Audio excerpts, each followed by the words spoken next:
So I'm going to go through a quick overview of 20 years of research in ATM and try to see to introduce to you why this is an important tool for the European competitiveness that is at stake these days in the global environment of that we know in with the US and other parts of the world.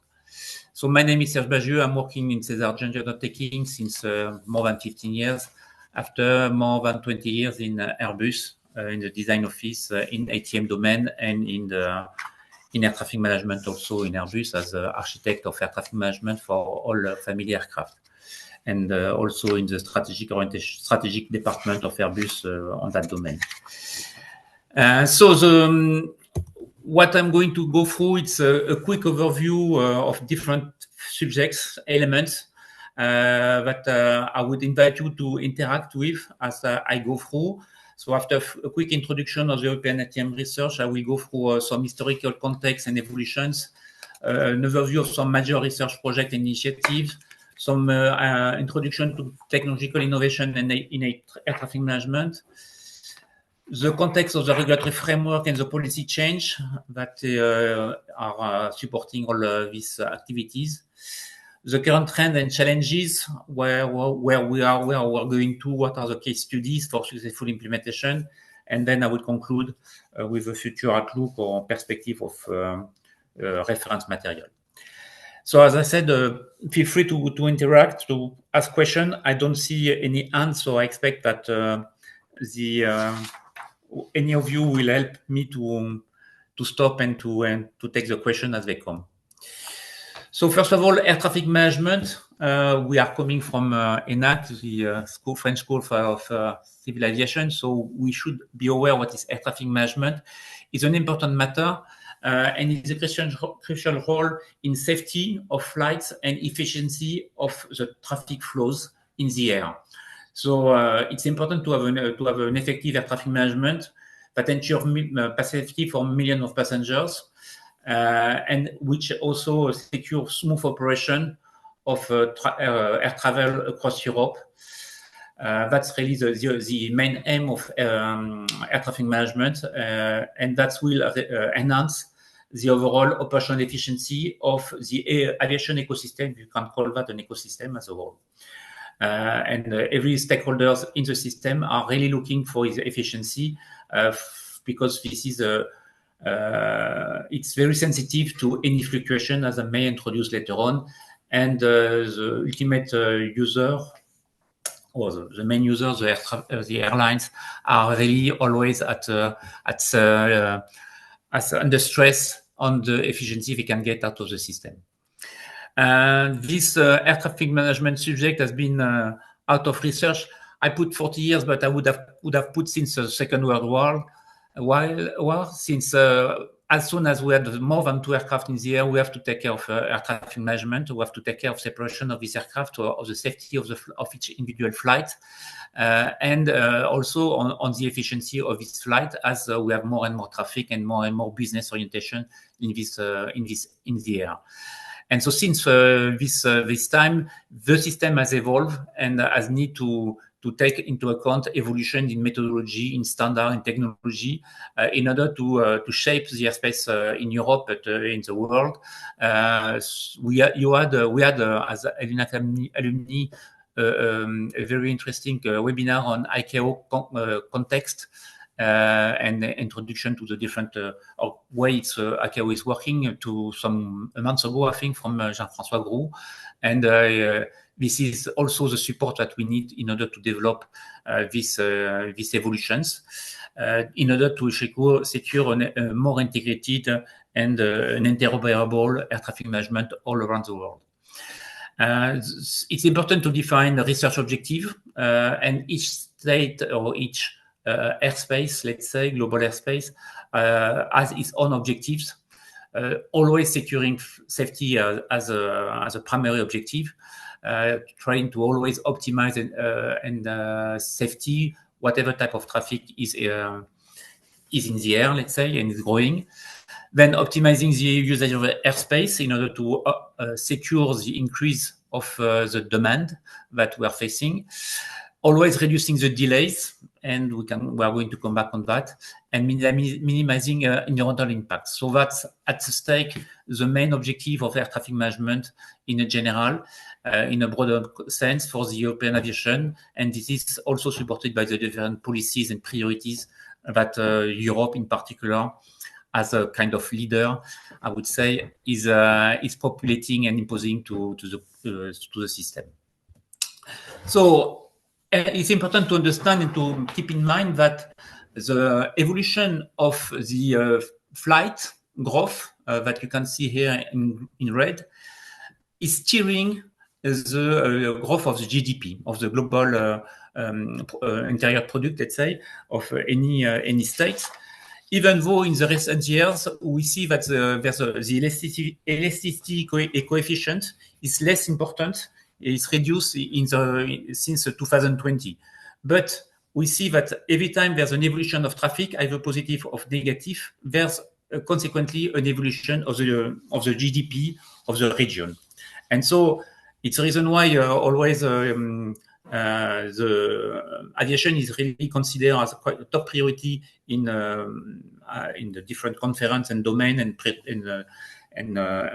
industry, as it grows is related to the growth of GDP, which is really important for each national state in order to secure the business development. In Europe, we have different contexts. No, I'm pushing the slide, but you don't see it's very slow, I'm afraid. So I don't know what's going on, but I'm afraid that this is very slow. My connection is really poor here, so I don't know. Is it better? You have I've moved to 3 slides already, and you don't see them. Okay. Do you have the file in local?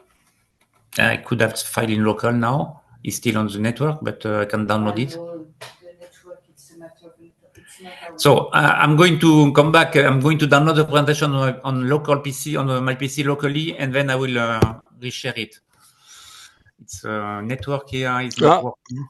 We've got something. You can see better now? Yes, it's okay now. Yeah, okay, but it's not in full screen, but never mind. We're going to do like that. If it's working, it will be better. Okay. Apologize. So I was speaking about, I was referring to this graph, which is a Eurocontrol graph, showing the evolution of the flight growth compared to the evolution of the GDP growth of the European region. So that was my main, this message. I'm going to try to put it as big as possible. But okay, never mind.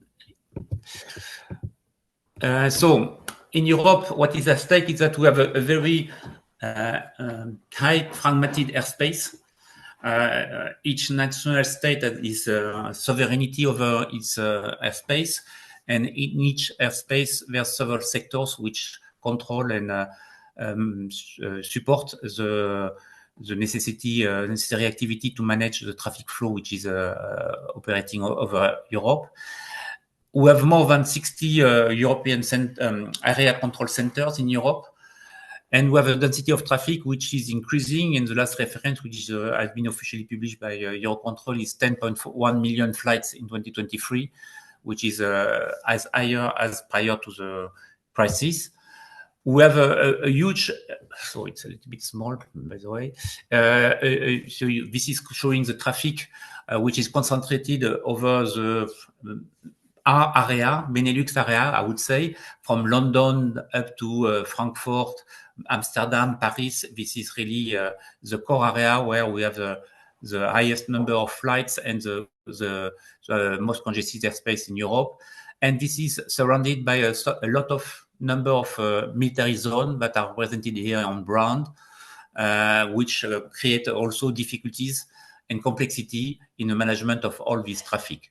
And that's where we have to, that's some of the reason why we need to find better solution in order to not only secure a safe traffic flow and flight for each safe flights, but also to secure the support the demand, which is also increasing year on year for more flights over Europe, between different states of Europe. The traffic growth has been, if we look at historical analysis of traffic flow growth since 60s, we have encountered obviously various crises, and they are identified here by the first one with the oil crisis in the 70s, then the war, the Gulf War in the 90s. Recently in 2000, we had this 9/11 crisis, financial crisis. Even more recently, we had the COVID, which created the major crisis. But whatever crisis is, if we look at the long term, it's always increasing. The traffic is always increasing, and it has been increasing quite drastically. And the perspective of increase is even higher for the next years.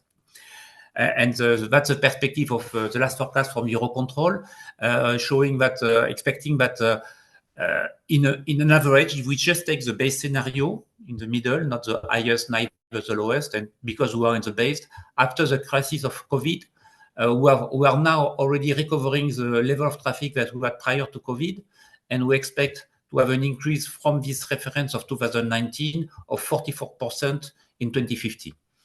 So this is a huge increase of traffic expected in the air, in the European airspace.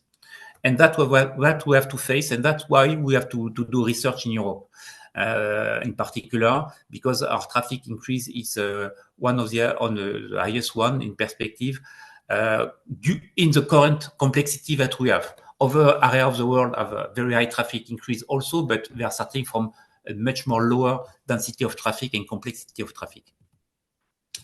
So air transport is vital for business, for future growth. I think that's had been introduced with the graph on the correlation of the growth and the GDP growth and the flight growth. It's critical. It's the critical indicator for to link to the PI, product interior brut of each state and the growth. The airport infrastructure must be drastically improved in the next years, in the next 25 years, by 2050, if we want to cope with the 44 increase of traffic by 2050.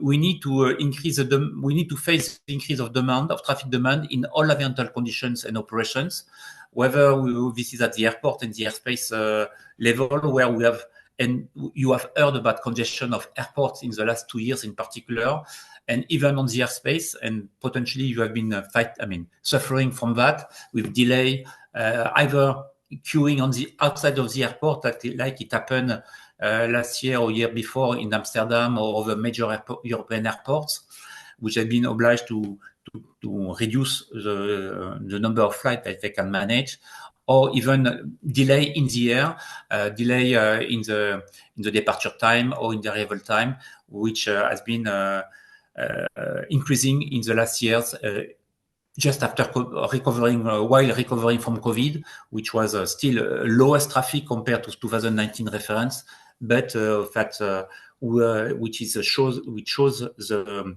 difficulty that we have to cope with the demand that is requested by the passengers and by the airlines. So traffic congestion represents a major limiting factor for airline and aircraft industry in growth.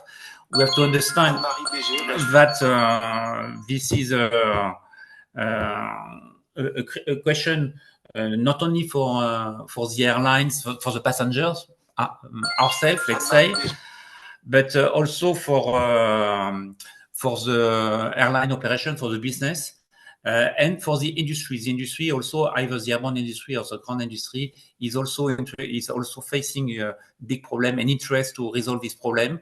The aircraft industry for selling more aircraft, obviously, but the ground industry also to find to be able to have up-to-date products, and that they can after that also propose and sell to outside of Europe. This is not new, okay? So my slide was supposed to be animated, never mind. You have to understand that this concern has been already addressed by the future, that a special committee of ICAO, which was called Future and Navigation System. And this was already, which has produced and developed its conclusion already in October 93. Just to, as a basis, to put it in perspective, this question of addressing this increase of traffic and concern of the need for supporting the demand while maintaining safety has been of concern by the high-level experts in the world. And ICAO has created this special committee, which has delivered its conclusion under the famous name, which is called Future Air Navigation System, FANS, already in 93. And since then, we are applying that. There has been a full report, and which has been endorsed by the full community.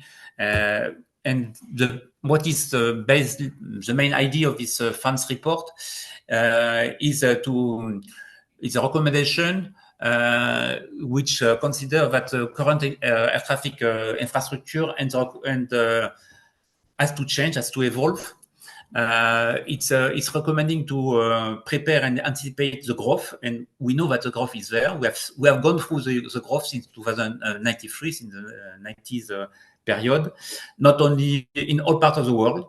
One of the areas for which this recommendation has been first implemented, and I will come back on that, has been potentially some oceanic areas where some major improvement has been done with long-haul flights, which were not fully in operation at that period, and which have been the first opportunity to develop, to implement, to apply, to introduce new approach that this FANS committee was recommending.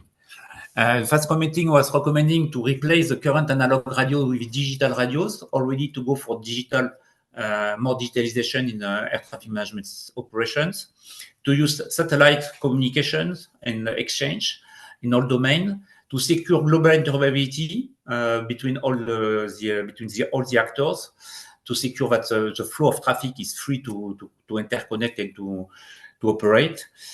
It was recommending also to use a network-enabled system, so a network-oriented, system-wide based orientation, and more automation in the airplane and on the ground systems, in order to secure and to optimize, to secure the ramp up of the traffic increase.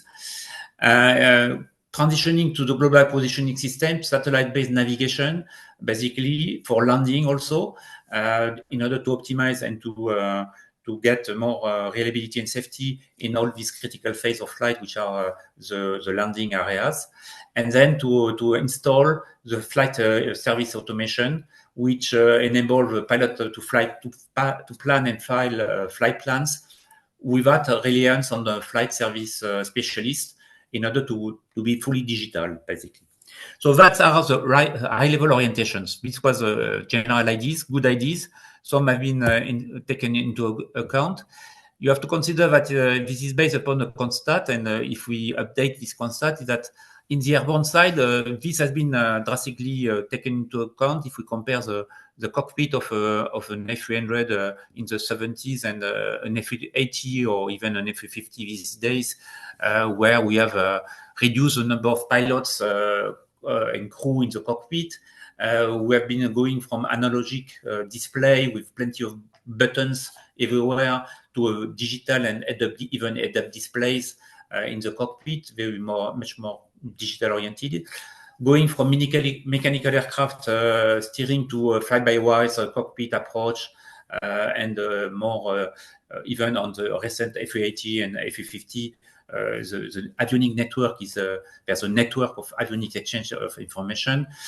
Going from VHF radio in the old cockpits to more satellite-based communication and even data link communication, which are baseline in these new cockpits and new aircraft. Going from autopilot to a flight management system, which it's supporting the flight crew in a lot of activities, while the flight crew still remains the ultimate decision maker. On the ground side, the situation has evolved. Indeed, you can recognize if you have ever had the chance, like I did when I was at the ENAC, and I had some lesson in air traffic control.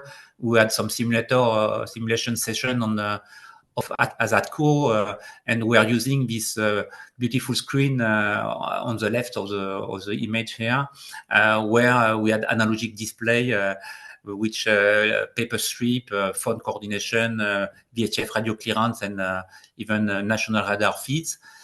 Today, the situation is different. The situation, we have still 2 air traffic controllers per position. Yes. We have digital display. We have more or less nearly everywhere in Europe electronic strips now. We have still phone coordination, VHF radio clearance, and national radio feed. Yes, if you have any question. Yes. Question on the chat regarding the flight service automation that you mentioned two slides ago. And the question, is the flight service automation referring to FFIs? Yes, it will refer nowadays. Now the updated version of that will be FFIs CE, as we call it. I will come back at the end of that roughly, but that's the idea, is to move to this type of service, which is fully digital and not automatized, but fully digitalized between all the actors and all the actors. That's it. Okay. Okay, thank you. So, when we compare the 2 situations between the brand new cockpit, let's say, or the one which are correctly majority operated in AirFly in Europe, and the situation of the latest update of the air traffic controller positions, we are still facing a use of old technology like VHF for majority of communication, and HF high fragmentation, poor interoperability between different national states and ACCs when it's between national states, and quite still a low level of automation. This has been improved, but this is still the situation. So we have a very high level of safety. We have not.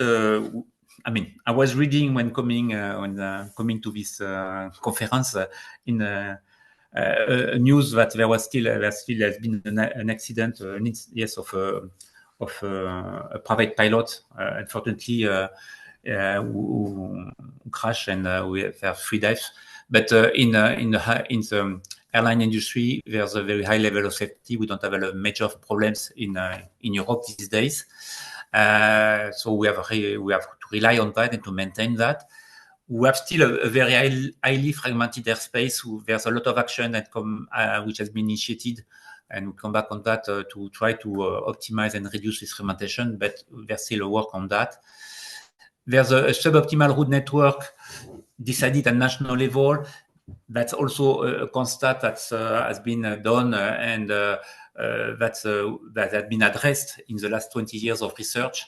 There's aging technology. This is still a concern that are to address and to resolve, to migrate to new technologies. And I will show that we have some ideas, some research which are promising. There's a high cost in the system. While we are managing nearly the same level of traffic between the US and Europe, the cost is double in Europe compared to the US. And there's significant environmental impact. And this is nowadays impacting more and more our industry, our ecosystem, with even passengers which are reluctant or pushing. There are some lobbyists against the use of aircraft, and we have to be careful on that and to show significant position or approach to this concern. And that's basically what the research is aiming at. So we need to have a timely timeline of development. We need to secure that we have a way to transform our system. The vision from ICAO, the future navigation system concept or study group, was giving the direction. That's also the role. That's clearly the role of ICAO. But after that, it has to be implemented, and that's another challenge. And it has to be developed in an appropriate stepwise approach. And that's a journey that has to be that we have been working on and progressing. So we have some progress, some milestones which have been really on which we are focused, like implementation of the radar technology with a common radar resource which is available for Eurocontrol for all Europe, in particular, for instance. The establishment of the Single European Sky initiative at a political level in Europe, which has been a common an agreement from the different member states to go and to focus all and to foster and to harmonize and put together all the resources in order to achieve that. I will come back on that. This has helped to the research in this domain. And we have the introduction of the advanced communication systems. This has been tried and put in operation in the oceanic areas outside of Europe first. And now it's time to migrate that to that in Europe. So technology has been developed, but still a way need to progress on that. There's a regulation to implement requiring the use of digital communication exchange between pilot and controllers in Europe. We are still not totally there, but the progress is ongoing, with end foreseen by the end of the period by 2030, basically. So the use of satellite-based navigation is progressing. That's a really strong technological advancement that people have been pushing for, and there's several initiatives and several mandates for that at European level. The use of real-time data sharing, that's a fundamental element, which is progressing, but a little bit slower, facing some difficulties, but the definition and the elements are here in order to make it happen, to make it possible. So the research initiatives which have been done and successful. So as I introduced before, and it's not in support of the Single European Sky, SESAR has been created, which stands for Single European Sky ATM research. This is an initiative in order to modernize and digitalize European air traffic management systems. I will come back a little bit on that in the following slide.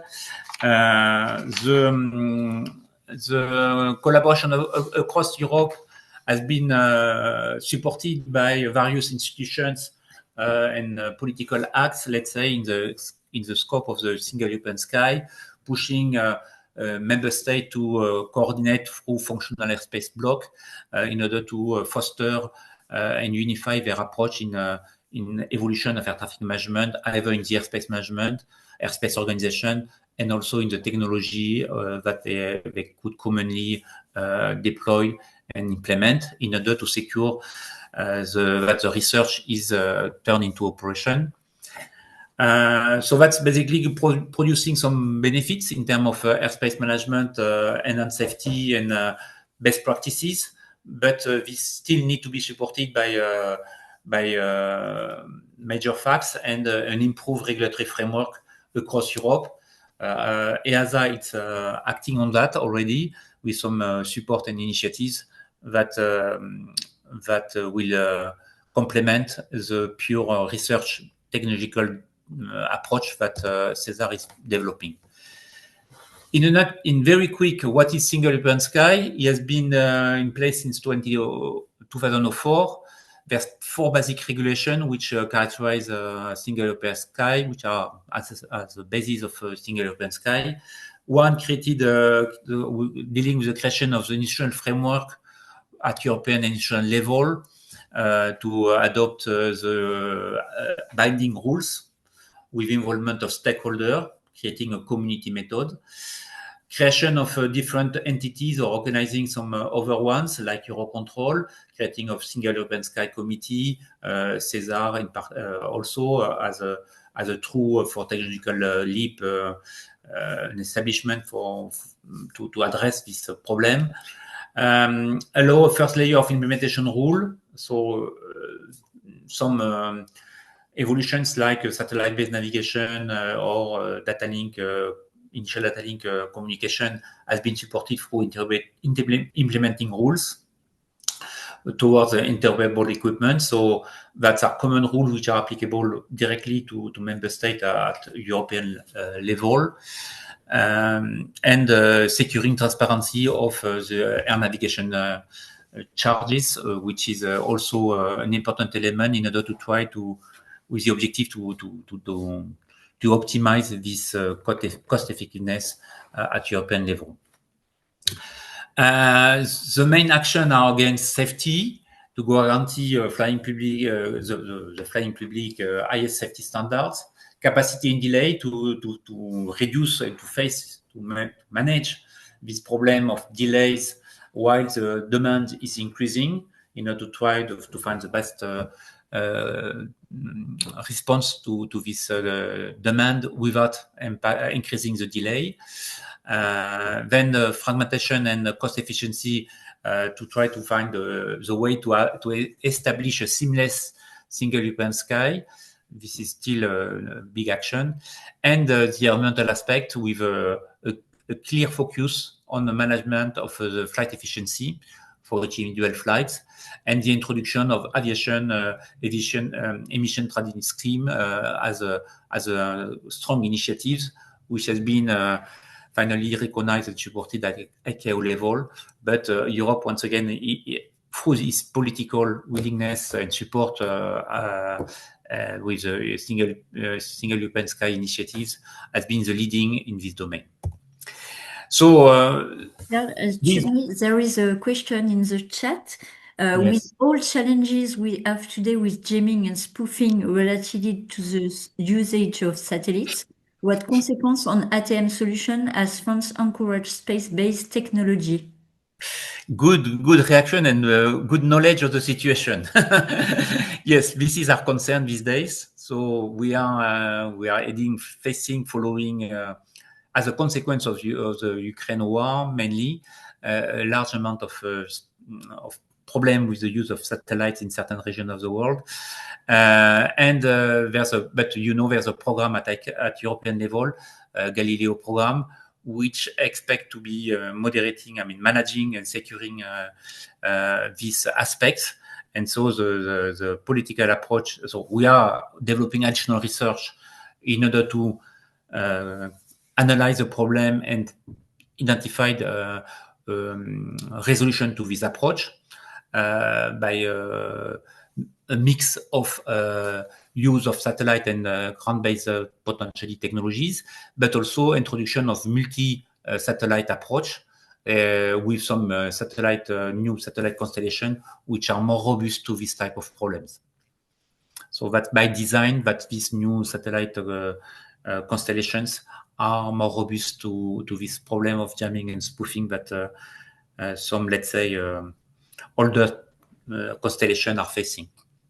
So that's one of the response. That's not the only response, and there's still research ongoing on that, and that will come very soon because that's a urgent subject that we are facing and working on. Thank you. Okay.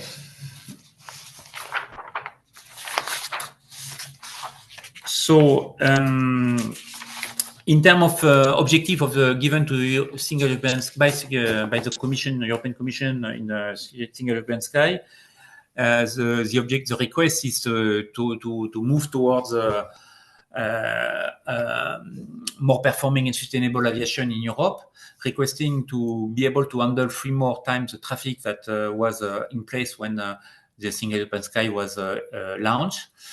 Improving in safety by a factor of 10, which is in fact commensurate to the traffic growth. Okay, it is maintaining or increasing a little bit the level of safety, reducing the environmental impact per flight by 10%, and reducing the cost by 50%. So that's a very, very high level challenge that has been addressed and agreed in the single European sky. In terms of air traffic management, we have to understand that this translates in different domains. And I put you on the right side of the screen the spider approach or the spider diagram showing all the different performance dimensions that air traffic management is addressing, going from safety. But nowadays, and we speak about safety, spoofing and jamming for satellite, but there's as we want to go to a network-based air traffic management, we have also to secure the network exchange. So security is also more and more important. We have to maintain the access and equity because we have new entrants in the system, like we call innovation air mobility with drones,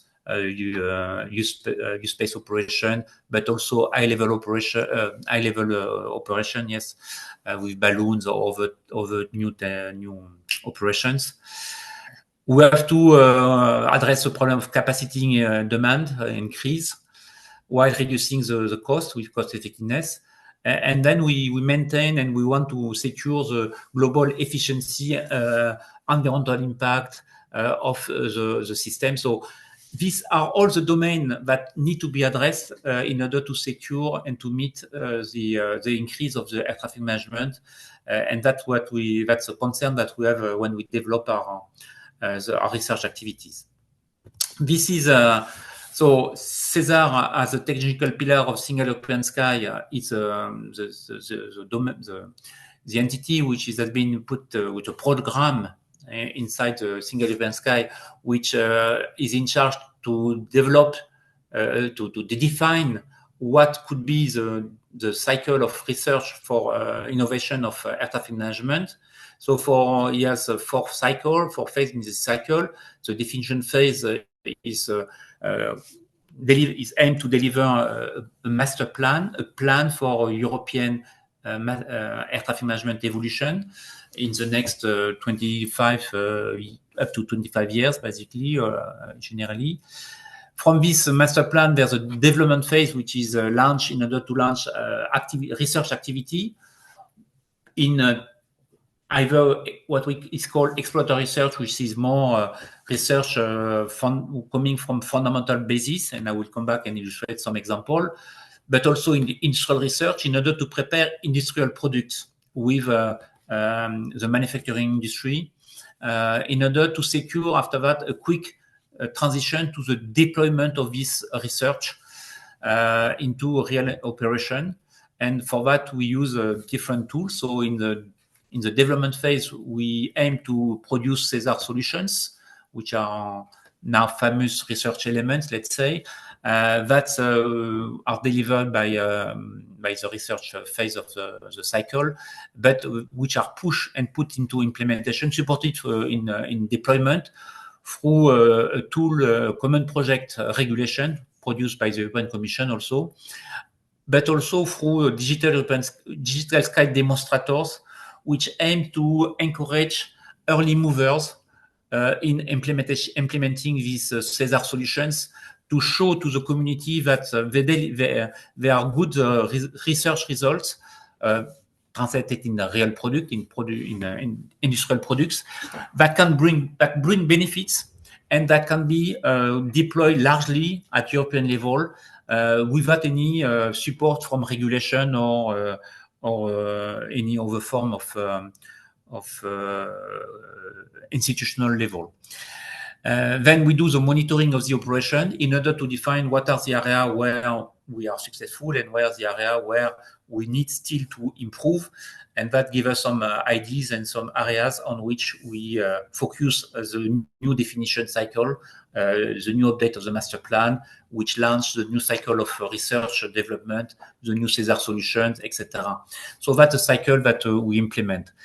This SESAR activity is presented on the left as a technical pillar of Single European Sky, which is composed of 5 pillars. There's an economic regulation pillar, an airspace organization and use pillar, a safety pillar, and human dimension pillar.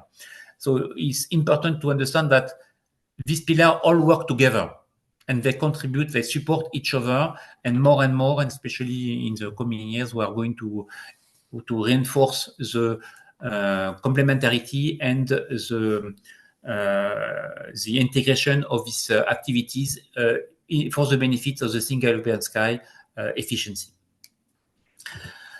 So the SESAR joint undertaking, the SESAR is organized in a joint undertaking, which is a special animal in the European Union environment.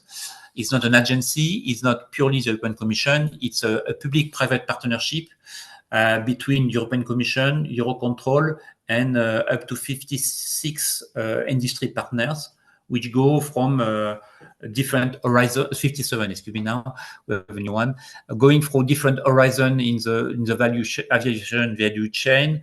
We have airlines, we have air navigation service provider, we have ground industry, we have airborne industry, we have airports, etc. So it's representing all the entire ecosystem, and you have the budget currently at stake.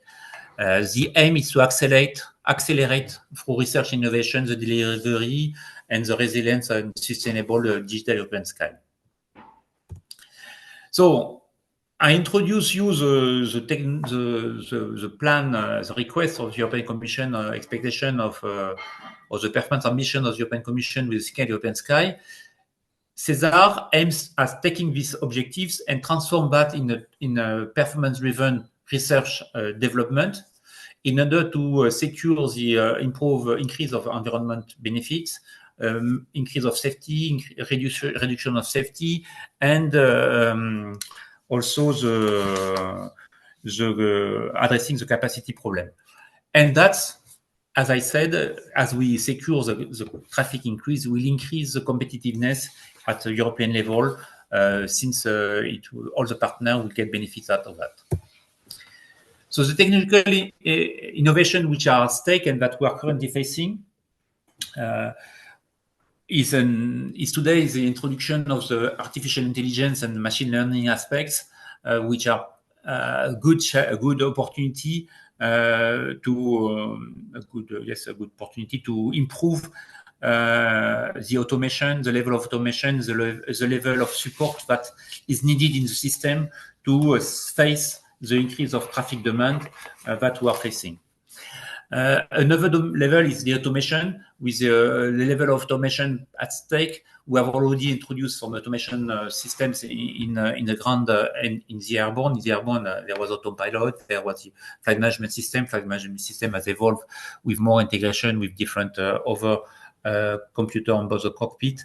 But now the idea is to connect the flight management system on board with the ground systems and to have a level of automation between end-to-end from the pilot and the controller, which supports all the operations. This will involve the role of the air traffic controller, and is important, and also the ATSEP, the air traffic engineers supporting the system implementation and operations. And this is very an important subject that we need to keep and focus on. It's the reason why on all research that we are doing, the role of the human evolution is really important and always take into account. So in the main fundamental change, if we can summarize them in high-level perspective, for the one which are really in the domain, this is they will say they have more detail, but at least for the community, it's important to understand that we aim to introduce the principle of 4D trajectory, or what is called also the trajectory-based operation. The idea is now is to build a rail precision in the sky, where the aircraft that the flight plan expected to be flown by the aircraft is flown as much as possible and in the most unconstrained manner. We are also aiming a second fundamental pillar is to introduce a system-wide information management. So this is the intranet of the air traffic management, which will be for the use of kind of a specific web network, let's say, if we can compare that, to which all actors will connect and through which they will exchange all the necessary information in order to secure and speed the exchange of information and process that in more automation level. The automation, it's really the next challenge, the major challenge that we are aiming to address. With the support of new technology like artificial intelligence, as just introduced. In any case, the human will remain the center, and as it will concentrate on high added value tasks, and he will be in any case the responsible both in the air and in the ground on the decision on the take when there's a need to take this decision. I just want to introduce that on the deployment side, there's already there's another entity compared to the Joint Undertaking, an entity which is called the SESAR Deployment Manager, which manage and secure. Yes, I will take two questions after just introducing the deployment manager, maybe. So just to say as a stake that this deployment manager is implementing the SESAR solution. So it's in the second, after the definition and development, is in the deployment area, and is already pushing and with success implementation of core agreed by regulation objectives, and it brings benefits. So it saves passenger times. You see 260.6 million of minutes with the technologies and the solution which have been implemented.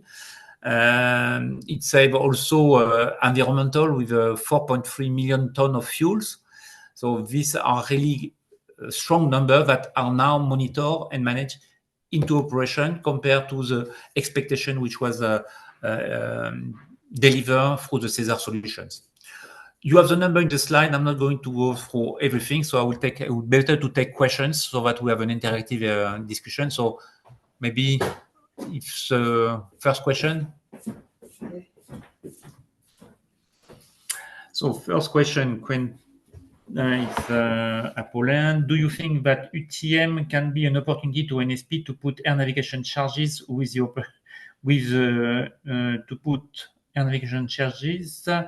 the approval of regulatory body and then enhance the revenue to support all this innovation?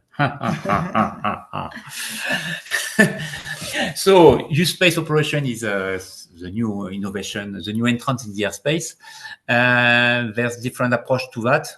Each state is carefully working on research in this domain and aiming to introduce that in the best way. So this is a state decision. There's potentially two approaches in the way to support that. What I can say that the last update of the definition of the ATM innovation cycle that we have done, and I will introduce that just after that, recommend that there's a better integration in the long term between the way we operate UTM and the rest of the flights, let's say. What does that mean? It's mainly on the processing of the technology, on the automation level of automation, on the level of digitalization and use of wide network. In terms of cost, this is not in the current cost approach, and this is an open question that I can't answer because this is not in my scope of responsibility, and this is more a political decision that still the European Commission and institutions have not addressed totally. And will not address easily, because the first objective today of the community is to develop this new innovation entrance, to develop the market, because we don't have a really market yet. Once we will have a market, I think things will be clearer and action will be taken at the political level to address this important subject. I cannot answer better than that. Yes, you can add something if you want, Martina. If I may jump in, because this is more my part. What is sure is that airlines are not, and that's normal, will not pay for activities, let's say, cost due to UTM and new entrants, and that makes sense, and it is a red line not to be crossed. Thanks. So we'll see when we have a market and a better structure market. Actually, those pillars are main component of TBO, the 300 pillar. Yes, indeed. Today, the 3 pillars that I introduced before, yes, that now are embraced in terms of TBO, but it's important to decompose because TBO is a trajectory-based operation, is a buzzword for the one which are in the domain, but the one who are not, is not easy to understand what does that cover. And so it's better, that's the reason why I decompose. And the last question, maybe, before I jump to the following one, I see that 91% of CP1 is completed in deployment. Does that mean we're closer to TBO, as I understand, completing CP1, the TBO concept will be implemented? No, not if, depending which master plan reference you are reading, but not even. CP1 cover 6 major domains related to airport, to network, to system-wide information exchange, and if I can say, the air ground data link exchange. These are fundamental elements, structural elements, but that's not the full concept of TBO. The full concept of TBO is expected to be addressed and achieved in the next phase of deployment. And as I said, so next phase of deployment beyond so all what is presented in this network, which is currently addressed by the SESAR deployment manager, is indeed supported by the Common Project 1, which is a regulation from the European Commission, which imposes to the member states, to the aviation sector, to have implemented by 2027, normally, the fundamental elements which have been agreed, the 6 family of elements which have been agreed that are just introduced quickly previously. The next phase has been addressed and agreed in the new master plan that we have developed, and is characterized through strategic deployment objective. The objective of these elements, of the prioritization of these prioritized elements, is to have a full deployment by 2035 of these 10 families. These are families which are decomposed with sub-families and supported by a bunch of SESAR solutions. So these go once again for different domains, from taxiway, runways, then airport operation. You have a network aspect. You have virtualization of operation. You have you will find in things like air ground data link, new connectivity. But you also find in the last one, the SDO10, the innovative air mobility with drone operations, and in SDO5, TBO. So we'll have a phase of TBO expected to be in operation by 2035. Okay, that's already, I would say, that will be really what we can call TBO. It will not be the full TBO potentially, but it will be a big step of TBO, and that's what all the community is expecting and is working hard towards.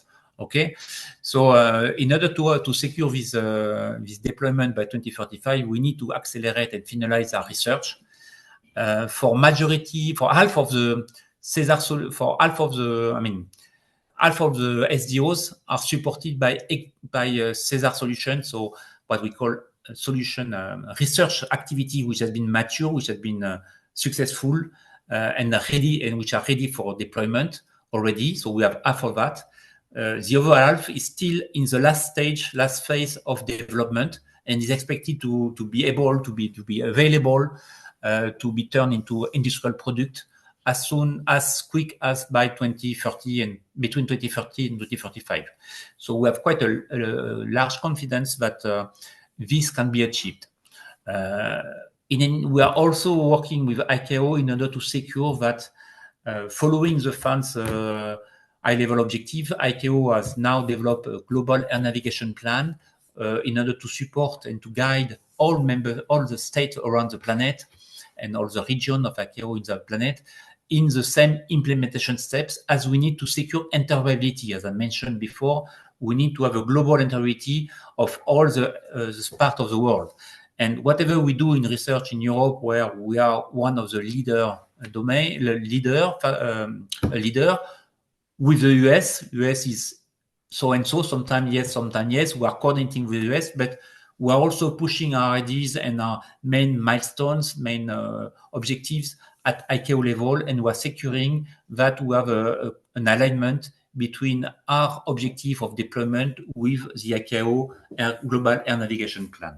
So that's the perfect time to reply to the question of Neil, which is the United States is starting to rebuild or hoping to rebuild its entire ATC system.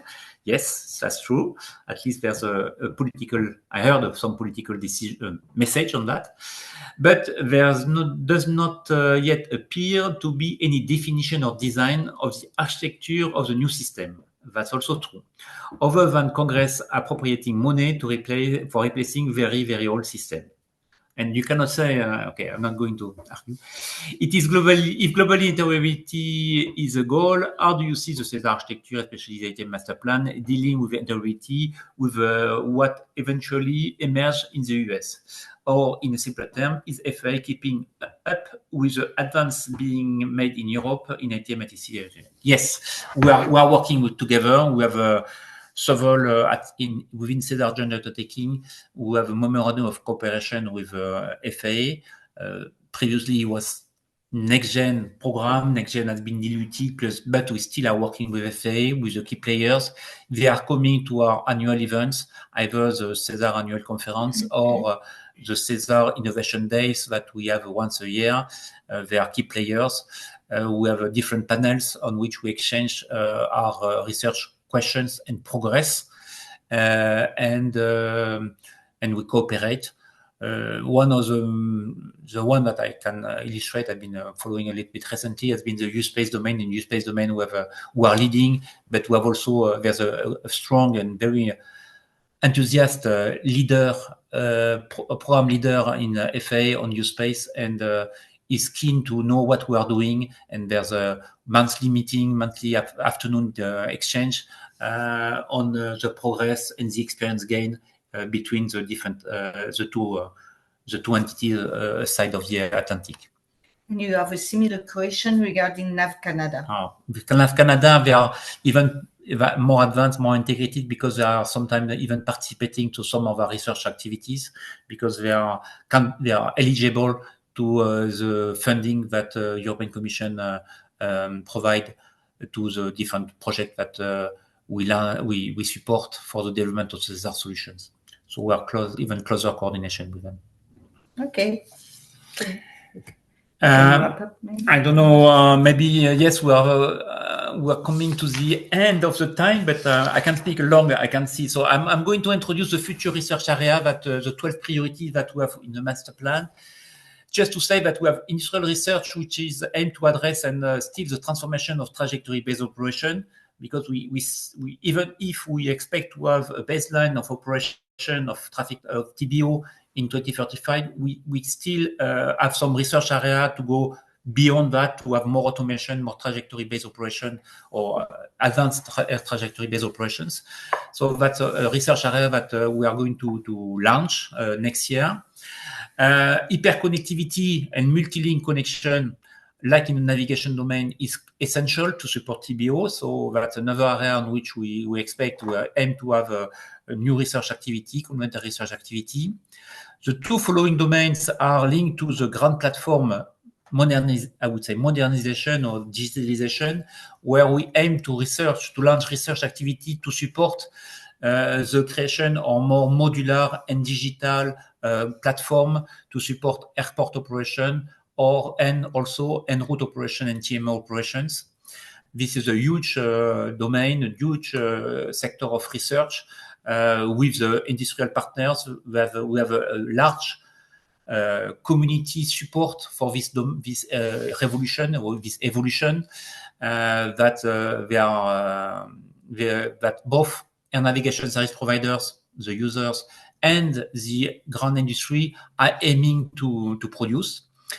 For the airborne side, we also have an area of research where we expect to develop industrial prototypes for the flight, for the digital assistant on board the flight deck, to also update or modernize the cockpits. And the last domain will be the U-Space services, where we expect to start to converge in terms of new services between the management of the drones, let's say, and the other vehicle in the airspace. I would like to focus also a little bit quickly on the exploratory research and fundamental research, to highlight that we are not on the applied research is the research on which we which are the preparation to the industrial products, the industrial research. One of the activity that is at stake in this applied research domain is the research to help the shape of the future regulatory framework for the digital open sky, meaning that we are aiming to develop, to investigate how we can evolve the regulatory framework that is applicable now for not only for the airborne but also for the ground system, in order to facilitate the introduction of all the new technology, because it's not worth to do purely research in a lab or with great idea if we don't have the appropriate regulatory framework to accept it as quick as possible. So that's a really important aspect. On the exploratory research fundamental activity, I would like to highlight that, for instance, we are going to investigate the use of quantum technologies. This is something which is popping up very quickly, which is very challenging. And just to show, to illustrate that we are aiming to take the up-to-date research development in the fundamental labs, let's say, and to apply them in the ATM domain for getting the quickest benefits. We know we are facing very big challenge in environment, in capacity, in security. And so we need to take the latest up-to-date technology in order to address these problems and to find solutions. So that's the reason why we are proposing this domain of research. So just to show that the impact on environment are crucial, it's also very crucial, and we expect that this research that we are launching is going to help to save an estimation of 400 million tons of CO2 by 2050. So, which is a huge number, and which show which is a big contribution to the target, agreed target of the flight 2050 destination, which is aimed by the aviation sector to reduce this impact on environment, especially on CO2, by 2050. And we think that with ATM and with technology that we have, the research sector that we have been selecting and we have been agreeing together to work on, we can contribute. We can do a big contribution. So I will finish because we need to, I think, time. I can speak long. So important research is important in Europe. Is important in the success because we are working in collaboration. And what we have, the main evolution in the last 30 years is this collaboration, which has been pushed potentially politically, but agreed politically by the different member states through the Single European Sky initiatives, and put in concrete within the SESAR Joint Undertaking, where the partnership was initially limited with few partners when it was initiated, and now it has been grown up to 57 partners. These are the main partners because each main partners have link third party or subcontractor, let's say, and which embrace even larger community.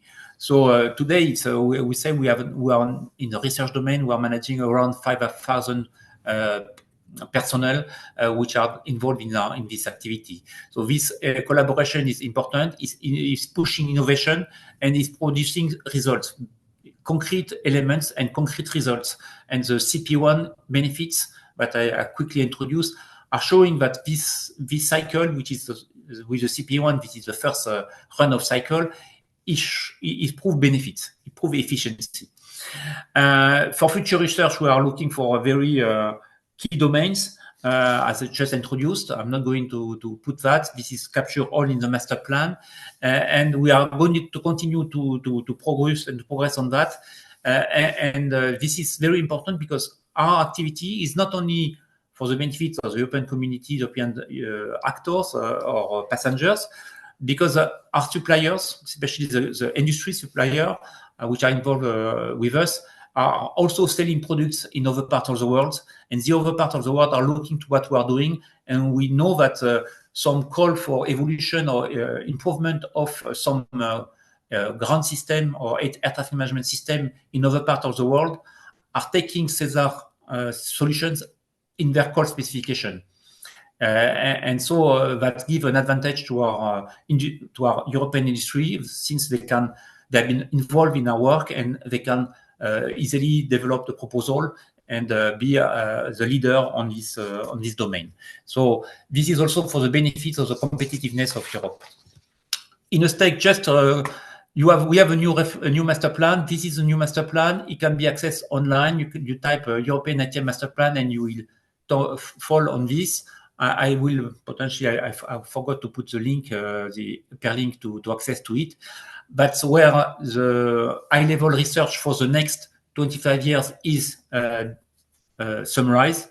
It has been released end of December last year, agreed by all the 57 partners that members that we have in SESAR Joint Undertaking, but even larger because it has been consulted largely with all the stakeholders at European level, and we have also received and interconnected with US, ICAO, and all other domains. I can speak longer. Thank you very much. I hope this was a quick introduction to what we do in research in Europe, what we have done, what has been the challenge, where we are. We are progressing. If I compare to the fund's recommendation in 93, we are in a move. And we are preparing the future in order to make it fully concrete. But the challenge is huge and the actors are very motivated. Thank you.